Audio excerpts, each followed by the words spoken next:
Talk to me more about yourself a little bit. So I remember I read on the LinkedIn bio when I was, when we teed up the show and we were chatting back and forth. So you studied entrepreneurship in Melbourne, and you studied in Sweden as well. Is that right? Yes. I studied. Swedish heritage, or no? I just wanted. Just like Swedish women.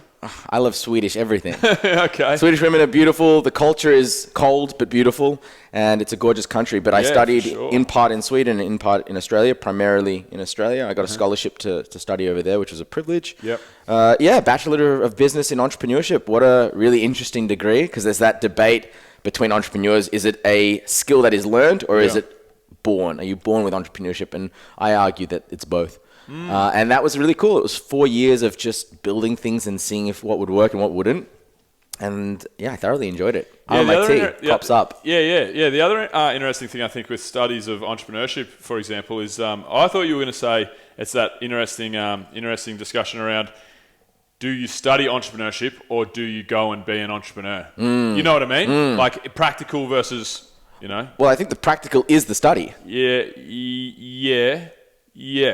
So, okay. Yeah, so, I mean, me, for example, like I've started 3 businesses and never studied anything, I've got like the hardest on-the-job training. I've failed at a lot of things, but now I seem to be going all right. So it's just, what did the entrepreneurship course like when you left to go on to your first, building business, experience? What did you feel? Do you feel like really capable? Did you feel confident? Did you know, like, tell me about your studies of entrepreneurship, because I'm actually genuinely interested. Yeah, cool. So the interesting, so I studied entrepreneurship at a unique time at RMIT's history. It was the second or third iteration of the course.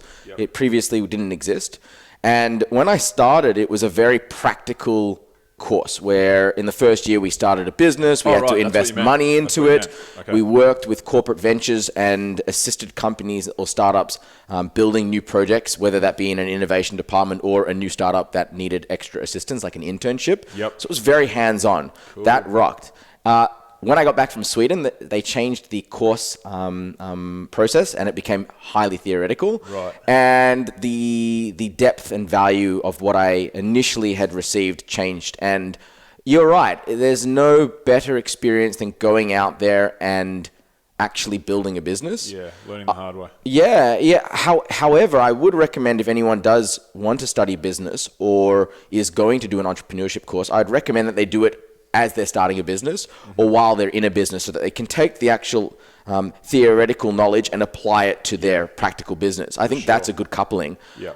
But if you're just going to study business and say you're an entrepreneur, entrepreneurship is earned. It's not studied. You're correct. No, for sure. I agree. Sure. And in my first few businesses, did it help? Maybe. I don't know. I didn't really draw upon my textbooks. Yeah, that's right. But I'm sure, there's things very simple things that I should have known when I started my first businesses that really hamstrung me, that I only learned 12, 16, 18, 20 months later. I'm sure it would have helped.